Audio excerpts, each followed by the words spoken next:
maybe we Yeah, could start with the process you went through. You talked about trying to get pregnant. So when did right. you first start this process? Yeah. So I will just sort of tell the story as it happened with some additional context. So back when I first started trying to get pregnant, I was working at Planned Parenthood Great Plains, which is the Planned Parenthood affiliate that covers Kansas and part of Missouri and Oklahoma and Arkansas. And one of the first things that I did to sort of start that process was getting off of some psychotropic meds that had helped me to manage some anxiety and depression. And right around when I did that, um, attacks started on Planned Parenthood. This was around the time that Planned Parenthood was accused of sort of selling baby body parts, an accusation that has been proven false, time and again in a number of investigations. And that caused a real spike in violence against our affiliate, our building, threats against me specifically. And so that was very difficult to manage. And that feels important to name, right? Because mental health is a piece of it, and also sort of the gender oppression at the heart of attacks on Planned Parenthood was a piece of my story too.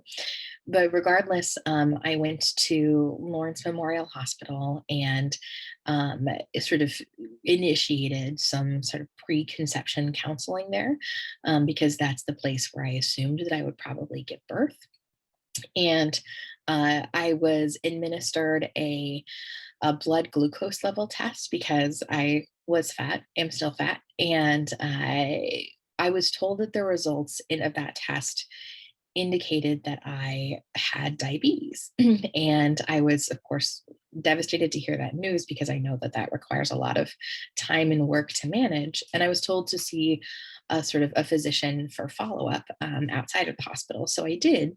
And when they looked at the results of my tests, they told me that I did not have diabetes and that I, in fact, maybe had pre-gestational diabetes, which is a much lower threshold, but that I didn't actually have diabetes, and that I didn't necessarily need to make any immediate changes in terms of like diet or medicine. And went back to the hospital with that information and experienced a lot of pushback against what I had heard from the external expert. And in the meantime, I should mention that I was paying hospital prices for this particular kind of blood work. And so it ended up being over $2,000 that I had to pay back over the course of multiple years. And eventually, the physician that I was working with at the hospital said, "Look, like, we'll take your IUD out when you lose some more weight." Um, and so I left feeling not only sort of psychologically shattered because of the trauma of ongoing sort of threats and harassment at Planned Parenthood, but also feeling so bad about myself because I felt like I was too fat to have a kid and was, confused and upset about what had happened with regard to the diabetes diagnosis. I'm still not diabetic. I am now trying for kids officially. It's been a couple of years now, and I've encountered some issues like closed fallopian tubes, and am probably going to have surgery to address that issue. And I'm now a graduate student at the University of Kansas, which is something I really loved doing. And I have student health insurance that's not built for people who are trying to have kids. Fertility care is not covered under student health insurance at the University of Kansas. And there's actually even a state law in Kansas that prevents grad students from being on the same insurance as other staff at KU. So sorry about my dog.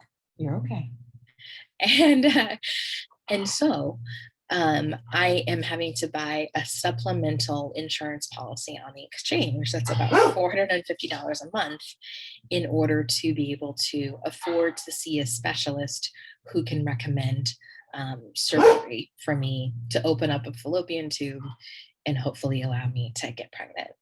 Um, so I also know that I have so much privilege inside of all of this as somebody who's white, as somebody who's at least been insured the whole time that they've been trying to get pregnant.